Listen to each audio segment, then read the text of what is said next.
पुरुषोत्तम मास के दूसरे अध्याय का वर्णन करती हूँ।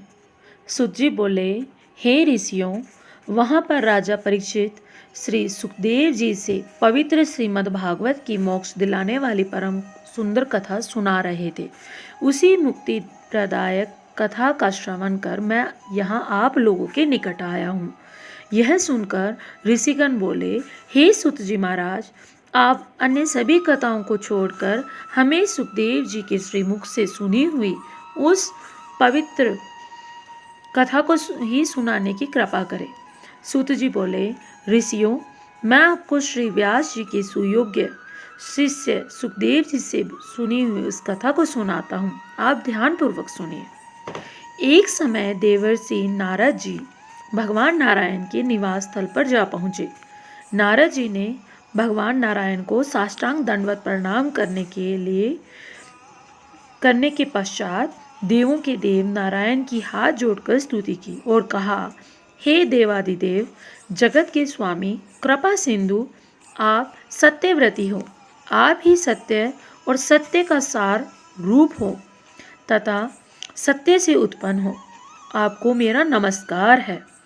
हे प्रभु, कुटुंब और मोह में फंसे रहने वाले सांसारिक प्राणियों के हित के लिए मुझको कोई ऐसा उपाय बतलाइए जिससे मेरा और सांसारिक मोह माया में फंसे हुए प्राणियों का उपकार हो सके।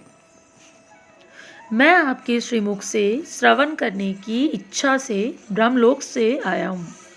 देवर्षि नारद जी के वचनों को सुनकर भगवान विष्णु ने हंसकर संसार को पावन करने वाली पुण्य कथा को कहना प्रारंभ किया। नारायण बोले, हे नारद, अब वृंदावन बिहारी पुरुषोत्तम भगवान श्री कृष्ण की पुण्य कथा को सुनो। मैं तुम्हें भगवान पुरुषोत्तम का अत्यंत अद्भुत महात्म्य सुनाता हूँ। इसके श्रवण करने से यश, कीर्ति, पुत्र और मोक्ष की प्राप्ति होती है। नारद जी ने कहा, हे प्रभु, यह तो आपने बड़ी अद्भुत बात कही। कृपया सविस्तार मुझे इस कथा को सुनाइए।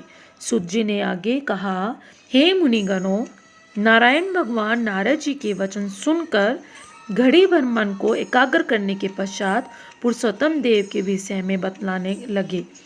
उन्होंने बताया कि पुरुषोत्तम नामक एक मास है जिसके स्वामी भगवान पुरुषोत्तम है। इसका व्रत करने से पुरुषोत्तम भगवान प्रसन्न होते हैं। नारद जी बोले, मैंने स्वामियों सहित चैत आदि महीनों के महात्म्य को सुना है, हे प्रभु, किंतु मैंने यह पुरुषोत्तम मास कभी नहीं सुना। सो कृपा करके मुझे यह बतलाइए कि यह पुरुषोत्तम मास क्या है। हे स्वामी, कृपा करके ऐसी कथा सुनाइए जिसके श्रवण और पाठ और आचरण करने से रोग, शोक, दोष और पाप आदि सभी से इंसान मुक्त हो सके। इति से पुरुषोत्तम मास द्वितीय अध्याय समापन। हे भगवान, अपनी कृपा दृष्टि हम सब पे बनाए रखना।